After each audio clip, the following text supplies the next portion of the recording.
Bonjour à tous et bienvenue dans cette nouvelle vidéo. La vidéo d'aujourd'hui est en partenariat avec Asus ROG. J'ai contacté Thomas il y a vraiment pas longtemps et il m'a proposé de m'envoyer un clavier. Je vais donc vous présenter le ROG Azoth, qui est un pur monstre. L'idée du ROG Azoth, c'est d'avoir ce qu'on va avoir un petit peu de mieux. À la fois un clavier de grands distributeurs, donc les grands distributeurs c'est tout ce qui va être toutes les marques qu'on a autour de périphériques et autres qu'on connaît, dont Asus ROG fait partie, mais aussi d'avoir le côté custom, parce que ce clavier est totalement haut de soi. Vous pouvez enlever tous les switches et les remplacer par ceux que vous voulez à condition qu'ils soient en 3 broches. On a aussi un montage à l'intérieur qui fait comme les claviers custom, donc avec vraiment plusieurs couches à l'intérieur afin de bien insonoriser. Sans plus attendre, je vous montre un petit peu ce qu'il y a dedans.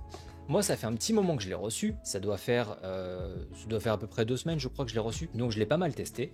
Et franchement déjà quand je l'ai ouvert la première fois, on a quand même quelque chose de très beau. On a cette belle petite carte, et il arrive dans son bel écrin juste ici. Le premier truc surprenant une fois qu'on l'a sorti, c'est son poids. Évidemment, il est magnifique, je l'ai laissé allumer exprès puisque je m'en sers, mais c'est son poids qui est franchement conséquent. Logique, on est sur un clavier sans fil, custom, avec un écran OLED. Jusque-là, ça contribue quand même à mettre beaucoup de poids. Il fait 1,1 kg. L'idée, c'est d'avoir un clavier transportable puisqu'il va être autant en sans fil avec le petit dongle que je vais vous montrer juste après, mais aussi Bluetooth. Ce qui a un côté très pratique, c'est sûr, et forcément ça rajoute du poids. Plus la batterie, bon, on arrive sur quelque chose d'assez lourd. L'avantage par contre, c'est que certes sur le côté transportable, ça pénalise légèrement le clavier, mais par contre il ne bouge pas. Vraiment, une fois qu'il est posé, vous l'avez réglé, il ne bouge plus. Et ça c'est génial. On a le petit dongle qui est juste ici, et juste là, et en fait ce qui est génial, c'est que le port est aimanté. Ce qui fait que du coup, il tient bien, et il est même un peu difficile à enlever pour être totalement sincère. Une fois que vous l'avez connecté à votre PC, tout se fait quasiment tout seul. Vous pouvez déjà vous en servir comme d'un périphérique comme ça tout de suite, il n'y a pas de problème. On va retrouver énormément de choses dans ce clavier, notamment évidemment l'utilisation d'Armoury Crate. Armoury Crate est le logiciel qui va nous permettre de le personnaliser complètement. Autant pour pouvoir gérer les macros, autant pour pouvoir gérer tous les effets lumineux, autant pour pouvoir gérer toutes les couleurs, la gestion de l'écran OLED, tout ce que vous allez régler, gérer sur le clavier, va se passer au travers d'Armoury Crate. On a aussi l'extension avec AuraSync qui va nous permettre de vraiment créer des scènes lumineuses très précises, mais j'avoue que j'ai pas poussé jusque là. En lui-même, le clavier, la première fois que j'ai mis les mains dessus, ça m'a juste bluffé. J'ai été sincèrement bluffé, parce que moi j'ai un clavier mécanique donc depuis très longtemps, avec des Cherry MX Speed que j'aime énormément, très réactive, c'est-à-dire que à peine j'ai posé le doigt que c'est déjà activé, donc pour vous dire. Et pourtant, j'ai retrouvé une sensation de frappe totalement différente avec celui-là, tout simplement parce qu'il a un son qui est magnifique. Je vais d'ailleurs vous faire écouter ça et on va continuer après.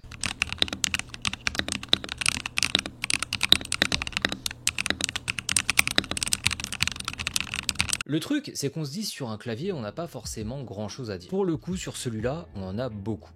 Déjà, la finition qu'il a est vraiment magnifique. Thomas m'avait dit dès le départ qu'il serait blanc, et sur le coup, je me suis dit, est-ce que ça va bien rendre dans mon setup? Bon, ça reste qu'un prêt, donc je lui re-rends après.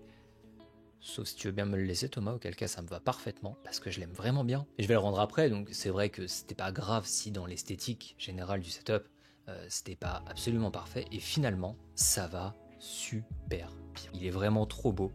On a un côté qui fait un petit peu ancien, on a de l'aluminium brossé sur le dessus, ce qui contribue aussi au poids. On a vraiment plein de choses. Et ça, très sincèrement, ça lui donne un look que j'adore. Mais vraiment, je l'adore. On a des touches qui sont en ABS.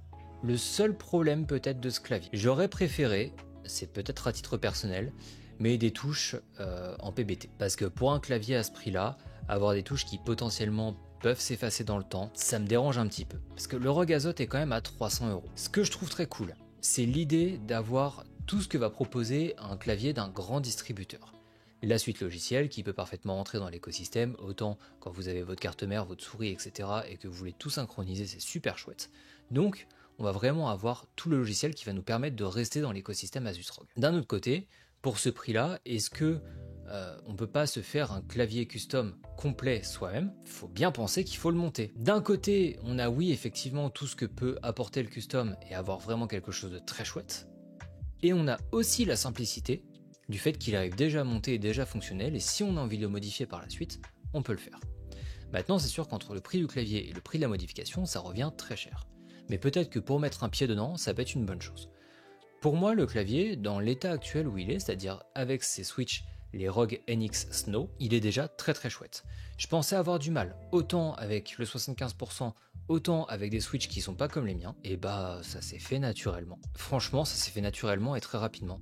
En moins d'une journée, je m'étais habitué à pas avoir le pavé numérique, ce qui m'a étonné, parce que je suis très habitué à l'avoir. J'ai même jamais eu de clavier avec des formats réduits. C'est la première fois, j'ai déjà testé un petit peu, mais sans vraiment le garder et l'utiliser, tout en sachant que je fais beaucoup de montage, que je fais beaucoup de choses et j'ai rapidement besoin d'ajouter des chiffres. Mais je me suis habitué très vite finalement. Allez, la première journée, il a fallu que je pense à pas aller chercher sur le côté. Et parfois, peut-être un petit peu pour la ponctuation ou ce genre de choses, ça peut être légèrement handicapant. Maintenant, c'est pas très grave. Franchement, je m'y suis fait très vite. Au niveau de l'autonomie, c'est là où j'ai été bluffé aussi. Je m'attendais à ce que ce soit quelque chose qui descende très rapidement, je l'ai chargé qu'une fois. Et encore, pour être tout à fait précis, c'est pas exactement que je l'ai chargé qu'une fois. Parce que quand je l'ai reçu, il était presque plein. Je l'ai branché pour qu'il soit plein et je ne l'ai pas rebranché depuis. Je suis à 70% de batterie et je l'utilise beaucoup. Sachant qu'en ce moment je suis en vacances, je peux vous dire que je l'utilise puisque je joue, je fais des vidéos, je fais du montage, bref, il me sert un peu tout le temps. J'ai juste fait en sorte qu'il passe en veille assez rapidement, au bout de quelques minutes d'inactivité.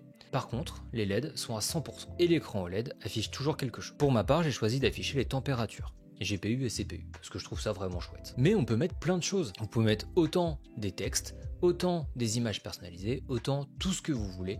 Il n'y a pas de problème, tout va passer dessus. Le seul inconvénient peut-être, c'est que c'est un écran en noir et blanc. Maintenant, est-ce qu'on a vraiment besoin d'un écran full couleur? Auquel cas, c'est un problème que le Azoth Extreme va régler. Mais on va rester concentré sur celui-là. Il est beau, il est bien, mais qu'est-ce qui vaut en jeu? Parce que finalement, pour la plupart des gens, l'utilité d'un clavier, tout du moins ceux qui me regardent en général, ça va être de savoir ce qui vaut en jeu. Et bah il est bon, mais il est super bon. Tous les jeux auxquels je joue, tous, autant Warframe, autant Apex, autant n'importe quoi, peu importe.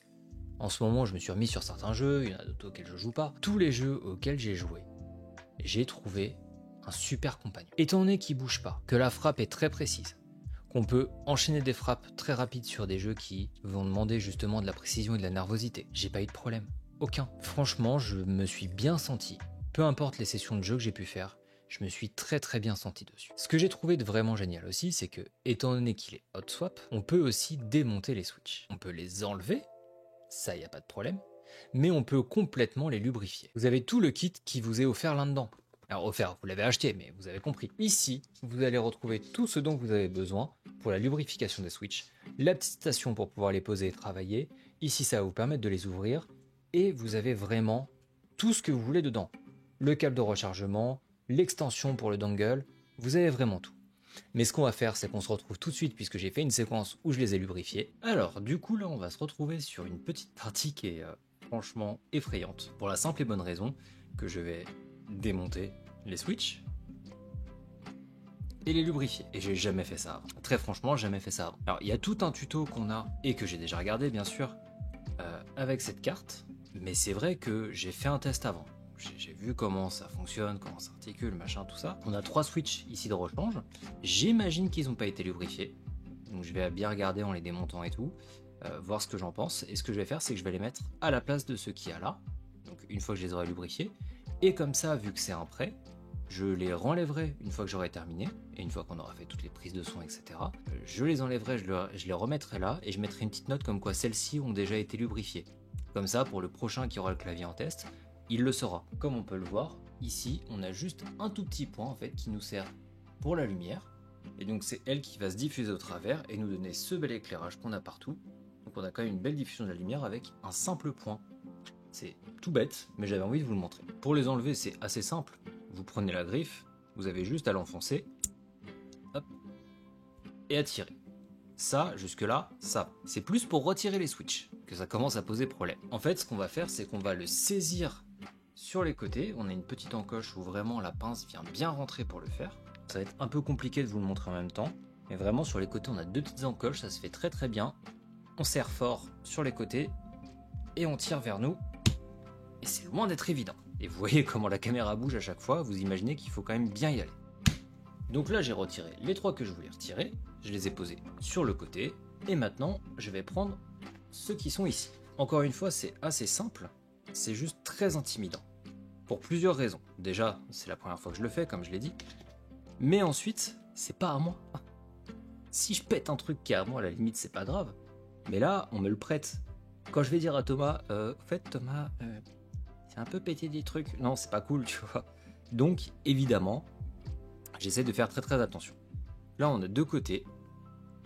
Pour les grands types de switch qu'on va avoir, autant les NX qui sont vraiment les switch de chez Asus ROG et les MX qui sont des switch qui sont plus répandus. Donc là pour cela, alors c'est ça que j'ai pas trop compris par contre, c'est que dans ce clavier ce sont des NX mais ça rentre bien dans le MX. Et quand je regarde, en fait sur le switch, je sais pas si on va bien voir vu que c'est transparent et tout, mais quand on regarde, on voit qu'on a deux petits plots ici. Et les deux petits plots correspondent ici et ici. Ce qui fait que du coup, c'est vraiment pour le MX. Alors, j'ai pas compris quelque chose, sûrement, mais c'est pas grave. On appuie un tout petit peu, ça va écarter. Une fois que vous l'avez ouvert, vous allez enlever le petit dessus, vous le posez à côté, le petit ressort que vous posez là. Prenez le pinceau et le lubrifiant qui sont fournis, un tout petit peu. Là, j'en ai pris vraiment beaucoup, par exemple. On vient nettoyer un petit peu sur le bord. Et là ensuite, vous allez en mettre bien à l'intérieur. Alors bien, on s'entend, hein, c'est pas la peine d'en mettre 1,5 tonnes. Et ensuite, vous prenez ça et vous le mettez sur les deux petits taquets sur les côtés. Une fois que c'est fait, vous réassemblez le tout. Du coup, je vous le montre en avance. Une fois que vous l'avez fait, vous entendez bien les petits clac, clac, clac, clac. Chacun des picots est bien remis. Les petits picots transparents qu'on a ici. Tout est bien remis. On continue. Là, on termine le dernier. Et pour ceux qui se posent la question, au cas où on ne sait jamais, les petits taquets qu'on est en train de lubrifier se remettent au niveau du cuivre, tout simplement. Normalement, si vous avez suivi le tuto, je pense que vous en avez un pour chacun des claviers que vous pouvez acheter, mais c'est vrai que pour le coup, Asus nous le fournit directement, donc autant en profiter. Il est très simple, très court et très complet. Pourquoi s'embêter? Et maintenant, une fois qu'on a tout lubrifié et qu'on a tout bien remis comme on voulait, donc là on a les switches qui sont parfaitement clipsés, on refait un petit tour de vérification en regardant bien tout autour, est-ce que c'est bien clipsé jusqu'au bout? Et bah celui-là était mal clipsé, donc on a bien fait de regarder. Ici vous avez deux broches, on va retrouver dans le clavier, si on regarde bien, on voit les deux petits morceaux dorés, tout simplement. Et donc du coup ce qu'on va faire, c'est qu'on va faire correspondre, donc ici je suis dans le bon sens par rapport au clavier, je vais le remettre, hop, je pousse un petit peu, c'est en place. Et là, nous avons donc les trois touches ici qui ont été lubrifiées. Mais évidemment, on va pas s'arrêter là. Parce que c'est bien beau de dire oui, c'est lubrifié, c'est pas lubrifié, qu'est-ce que ça change, machin. Donc, je vais le voir un petit peu au feeling. Mais surtout, petit test de son, avant, après.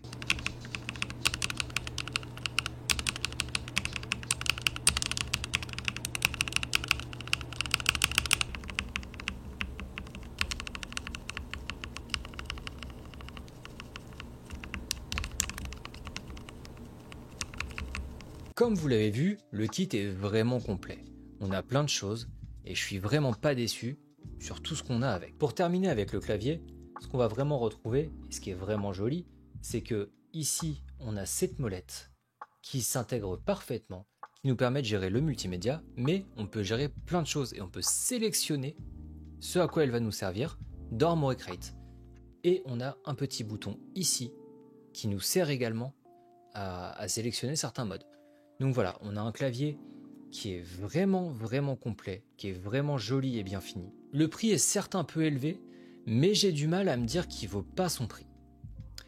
Dans le sens où on a quand même beaucoup de choses, on a un produit qui est très bien fini et qui est extrêmement qualitatif, et avec tout ce qui nous est offert comme kit à côté, etc., plus toutes les possibilités, je me dis que finalement, un tel investissement, c'est pas grave dans le sens où ça évite de jeter un clavier qui pourrait être fonctionnel, mais parce qu'il n'y a qu'une touche qui fonctionne plus. Cher, c'est vrai, mais à côté de ça, on a un produit bien fini, on a des touches qui sont bien stabilisées, on a une réactivité de frappe qui est parfaite, on a une possibilité de le customiser complètement, donc aussi de le réparer. D'une certaine façon, quoi qu'il arrive, si vous avez un problème dessus, il n'y a pas grand chose qui est irréparable sur ce clavier. Donc ça reste un certain investissement sans avoir besoin de tout monter vous-même, donc mettre la coque, mettre toutes les mousses et toutes les parties qui vont à l'intérieur. Ça reste plus cher qu'un clavier custom, mais vous n'avez pas l'encombrement de le monter. vous n'avez pas l'encombrement de ne pas avoir le logiciel qui va aller avec le reste de vos périphériques. Vous avez l'écran OLED qui d'une certaine façon fait aussi monter le prix. Vous avez les matériaux, voilà. C'est à vous de voir si pour vous c'est trop élevé ou si ça rentre dans ce qui est acceptable pour vous. Hein. Ça après ce sera à vous de le voir. Pour moi, peut-être un petit peu moins cher. Vraiment, peut-être un petit peu moins cher. Et après, n'oublions pas qu'on paye aussi la marque, tout simplement. Et que Asus ROG reste une marque sur le segment premium.